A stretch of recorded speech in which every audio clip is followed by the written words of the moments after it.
Hi all, welcome back to my channel Rosie వాళ్ళ video వచ్చేసి కాకరకాయ ఫ్రై. సో మొత్తం పీల్ తీసుకొని సాల్ట్ వాటర్లో క్లీన్ చేసుకొని ఇలా ముక్కలుగా కట్ చేసుకోవాలి. తర్వాత ఉప్పు, కారం, వెల్లుల్లి, కొబ్బరి మిక్సీ ఆడించుకోవాలి. సో ఇక్కడ ప్యాన్ పెట్టుకొని అందులో ఆయిల్ వేసుకొని ఆయిల్ హీట్ ఎక్కిన తర్వాత మనం కట్ చేసి పెట్టుకున్న కాకరకాయ ముక్కలన్నీ వేసుకొని బాగా ఫ్రై చేసుకోవాలి.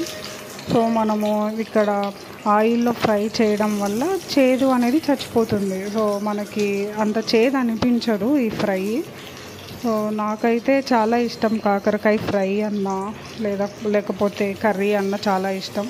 చిన్నప్పుడు అసలు నేను తినేదాన్నే కాదు, చేదు ఉంటుంది అనేసి.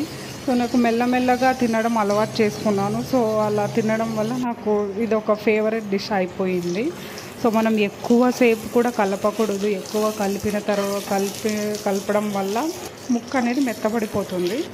సో మధ్యలో ఒకటి మనం కలుపుకుంటే సరిపోతుంది. సో నాకు ఆల్మోస్ట్ ఇక్కడ ఫ్రై అయిపోయింది.